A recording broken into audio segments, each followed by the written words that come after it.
कभी आपने सोचा कि कुछ लोग स्टॉक मार्केट से कंसिस्टेंट रिटर्न कैसे प्राप्त करते हैं? आज मैं आपको बताऊंगा पीटर लिंच के बारे में, जिन्होंने 13 ईयर तक स्टॉक मार्केट से 29% रिटर्न प्राप्त किया था। उनका जो सीक्रेट फार्मूला था, मैं आपको ये वीडियो में आगे बताऊंगा कि किस फार्मूले को यूज़ करके उन्होंने 13 ईयर तक 29% रिटर्न प्राप्त किया था। और अगर तुम इस फार्मूले को समझ गए तो कभी भी तुम लो पीई के चक्कर में नहीं पड़ोगे। तो चलिए शुरू करते हैं और समझते हैं पीई क्या होता है। समझते हैं पीई रेशियो। तो पीई रेशियो का फॉर्मूला होता है स्टॉक प्राइस अपॉन अर्निंग।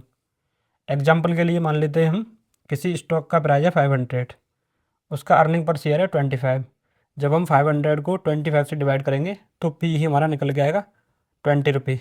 इसका मतलब ये हुआ कि हम 1 रुपये कमाने के लिए उस कंपनी को 20 रुपये दे रहे हैं। ठीक है। तो लोग क्या समझते हैं, low P E is equal to cheap stock. वो लो पीई देखकर उस स्टॉक को समझ लेते हैं ये तो चीप है और ये कंपनी अच्छी चल रही है, और यही देखकर लोग फंस जाते हैं। अब आप ये टेबल को देखो और इसमें से बताओ कौन सा स्टॉक अच्छा है। अगर आपने पीई देखकर देखा होगा तो आपको लग रहा होगा कि अरे स्टॉक ए अच्छा है, लेकिन इसकी अगर ग्रोथ देखोगे आप तो ए ओनली 5% है, जबकि बी आपको महंगा लग रहा होगा, लेकिन इसका ग्रोथ अगर देखोगे आप तो इसका ग्रोथ 35% है। तो जिन्होंने ए स्टॉक को चूज़ किया होगा वो यहाँ पर गलत साबित होंगे, क्योंकि ग्रोथ स्टॉक ए की ग्रोथ ओनली 5% है और पीई उसका 10 है, जो लग रहा है कि ये कंपनी का भी चीप है। लेकिन अगर आप इसका ग्रोथ निकालोगे ना तो ग्रोथ निकल के आ रहा है ओनली 5%। जबकि बी जिसका ग्रोथ ग्रोथ 35% है और पीई 30 है, ये आगे जाकर अच्छा रिटर्न देगा। ये अप्रोक्स टू 3 ईयर में तुम्हारे पैसे को डबल कर देगा अगर यही ग्रोथ रहेगी तो आपको केवल पीई देखकर नहीं स्टॉक को बाई नहीं करना है, आपको उसका ओवरऑल ग्रोथ भी देखना है। पीई केवल आपको प्राइस बताता है, स्टॉक का वैल्यू नहीं बताता। इसी प्रॉब्लम को सॉल्व करने के लिए बना था पैग रेशियो। आइए अब समझते हैं पैग रेशियो क्या होता है। किसी भी स्टॉक का पैग रेशियो निकालने के लिए ये फॉर्मूला है, PEG is equal to PE divided by growth rate. तो पैग फॉर्मूला निकालने के लिए क्या है, पीई को हम ग्रोथ रेट से डिवाइड कर देंगे। तो यहाँ एग्जांपल के लिए मैंने पहले वाले दो एग्जांपल रखे हैं। पहले में स्टॉक 1 में क्या करेंगे, हमने लिया है पीई है 10, ग्रोथ है 5%। तो जब पीई को ग्रोथ से डिवाइड करेंगे तो पैग फार्मूला पैग निकल के आएगा हमारा 2। ऐसे ही स्टॉक्स बी में क्या करेंगे हम, पी है 30 और ग्रोथ है 35%। तो जब हम इसका पैग निकालेंगे तो वो निकल के आएगा 0.86%।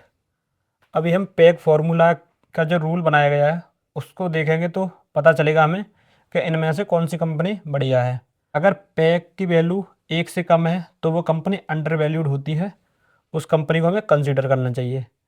अगर पैग की वैल्यू 1 के बराबर है तो वो फेयर है, उस कंपनी को हम ले सकते हैं, एक बार उस पर नज़र मार सकते हैं। अगर पैग की वैल्यू 1 से ज़्यादा है तो वो शेयर एक्सपेंसिव है। तो यहाँ पे क्या हो रहा है, पैग की वैल्यू 1 से ज़्यादा है तो ये शेयर को हम नहीं लेंगे। ये हम क्या करेंगे, अब इसको देखेंगे पैग की वैल्यू कितनी आ रही है, 1 से कम है 0.86%, तो हम इसको कंसिडर करेंगे। तो यहाँ पर ये देखा गया है कि पैग की वैल्यू जो स्टॉक बी की आ रही है वो 1 से कम है, तो इसको हम ले लेंगे। ठीक है। तो आपने क्लियरली देखा कि यहाँ पर स्टॉक बी चीपर है। अब यहाँ पर एक पॉइंट आता है कि जो पैग रेशियो है ये भी परफेक्ट नहीं था। तो मैं आपको एक एग्जांपल से दिखाता हूँ कि ये परफेक्ट क्यों नहीं था। ये अब समझते हैं कि एक्स परफेक्ट क्यों नहीं है। यहाँ पर आप देखेंगे स्टॉक एक्स का पीई 25 है, ग्रोथ 25 है। जब हम 25 को 25 से डिवाइड करेंगे तो हमारा पैग रेशियो निकल के आएगा 1।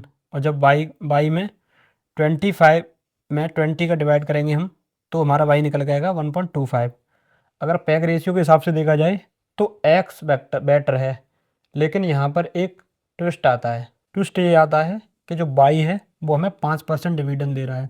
5% डिविडेंड का मतलब ये है ये पैसा सीधे हमारे अकाउंट में आ रहा है, और जो ये पैसा यहाँ दिख रहा है ये सिर्फ कागज़ों में दिख रहा है, और ये पैसा जो आएगा वो हमारे जेब में आएगा। तो यहाँ पर ये क्लियरली आपको शो रहा होगा कि बाई जो स्टॉक है वो एक्चुअल में अच्छी कंपनी है, लेकिन अगर पैग रेशियो के हिसाब से देखा जाए तो एक्स एक्चुअल में अच्छी कंपनी है। आइए अब देखते हैं हम पीटर लिंच का जो फॉर्मूला था वो कैसे कंपनी को डिसाइड करते थे कि ये अंडर वैल्यूड है, ये फेयर है और ये ओवर वैल्यू। पीटर लिंच का जो पैगी का फॉर्मूला था वो था PE divided by growth plus dividend. मतलब कंपनी का पीई रेशियो निकालना है उसके बाद में उसका ग्रोथ प्लस डिविडेंड को जोड़कर पीई में भाग दे देंगे तो उसका पैगी फार्मूला निकल आएगा। तो उसको हम समझते हैं एग्जांपल से पैगी रेशियो निकालने के लिए। तो एग्जांपल पहले के लिए हमने किसी कंपनी का मान लिया है, पीई है उसका 28%, ग्रोथ है उसका 25% और डिविडेंड है 3%। तो जब हम इनको जोड़कर ग्रोथ प्लस डिविडेंड को जोड़ेंगे तो 28 आएगा। तो 28 डिवाइडेड बाई 28, तो यहाँ पर पैगी निकल के आएगा 1। अभी समझते हैं दूसरे फॉर्मूले से।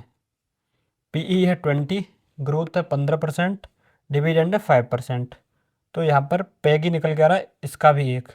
तो अब आप बताइए इनमें से कौन सा बढ़िया है, कौन सी कंपनी अच्छा ग्रोथ कर रही है।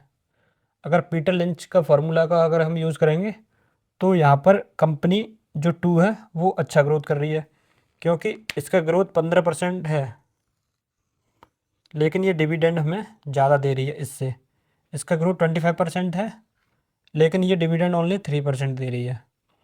तो पैगी रेशियो निकालने के लिए जो गोल्डन रूल था ये था, पैगी रेशियो अगर 1 से कम है तो वो कंपनी अंडर वैल्यूड है, पैगी रेशियो अगर 1 से ज़्यादा है तो वो ओवर वैल्यूड है। तो अब आपको समझ आ गया होगा कि पैगी रेशियो कैसे निकालते हैं। एक बार मैं फिर बता दूं, PEG ratio is equal to company का पीई डिवाइडेड बाई कंपनी की ग्रोथ प्लस वो कितना डिविडेंड दे रही है। यहाँ से आपको ध्यान से समझना होगा, पैगी फार्मूला जो है वो एक फ़िल्टर है, वो एक बाई सिग्नल नहीं है। तो पैगी फार्मूले से आप फ़िल्टर करें, इन्वेस्टिगेशन आपको खुद करनी पड़ेगी। तो इन्वेस्टिगेशन करने के लिए आपको क्या क्या करना है, तो सबसे पहले आपको ये देखना है जो कंपनी को आप लेना चाह रहे हैं, जिस कंपनी का स्टॉक आप लेना चाह रहे हैं उसका बिजनेस मॉडल आपको समझ आ रहा है या नहीं आ रहा है, डेट अंडर कंट्रोल है या नहीं। ऐसा तो नहीं है कि कंपनी पे डेट ज़्यादा हो, डेट मतलब कर्जा, कंपनी पे कर्जा ज़्यादा तो नहीं है। प्रमोटर होल्डिंग स्ट्रॉन्ग है या नहीं, मतलब ऐसा तो नहीं है कि प्रमोटर के पास ओनली 5 से 10% स्टॉक हो। कम से कम आपको ये देखना है कि प्रमोटर के पास में मिनिमम 25% स्टॉक तो होना ही चाहिए। कंपनी का मोट क्या है, तो आपको बिल्कुल ये चीज़ें ध्यान रखनी है। मैं एक बार फिर बता दूं, बिजनेस मॉडल देखना है, डेट कंट्रोल देखना है, प्रमोटर होल्डिंग देखनी है और कंपनी का मोड देखना है। क्योंकि 2020 में जब कोविड आया था तब बहुत सारी कंपनियां अंडर वैल्यूड हो रही थी पे की फार्मूले को लगाने के बाद में, लेकिन ना तो उनका बिजनेस मॉडल समझ में आ रहा था, ना ही उनका डेट कंट्रोल में था, और प्रमोटर जो थे वो अपना स्टॉक बेच बेच के निकल रहे थे और कंपनी का कुछ मोट भी नहीं था। तो ये आपको बिल्कुल ध्यान में रखना है 2020 में जो कोविड-19 में जो हुआ था ऐसा फिर ना हो पाए, क्योंकि उस समय पे बहुत सारे लोगों का पैसा डूब गया था। तो ये आपको बिल्कुल क्लियरली समझ लेना है। किसी भी स्टॉक की आपको वैल्यूएशन अगर 2 मिनट के अंदर करनी है तो आपको सबसे पहले उसका पीई रेशियो चेक करना है, उसके बाद में उसका पैक कैलकुलेट करना है, इसके बाद में उसका पैक ही फार्मूला निकालना है कि डिविडेंड जस्टिफाई हो रहा है या नहीं हो रहा है। उसके बाद में सबसे इम्पोर्टेंट है आपको कंपनी का डेट चेक करना है, प्रमोटर होल्डिंग चेक करनी है, कंपनी का कैश फ्लो चेक करना है और मोड चेक करना है, और प्रमोटर का पास हिस्ट्री भी चेक करना है आपको। कैसा तो नहीं वो जिन कंपनियों में रहे हो या ऐसा कोई उनका रिकॉर्ड निकल गया है कि उन्होंने पिछले सालों में कुछ स्कैम या फ्रॉड किया हो। अब आपको क्लियरली समझ आ गया होगा कि आपको कैसे किसी स्टॉक का कैलकुलेशन करना है।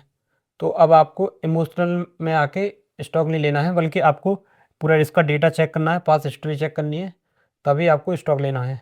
वीडियो में अगर आपको कुछ भी अच्छा लगा हो तो आप एक बार चैनल को सब्सक्राइब ज़रूर कर लेना।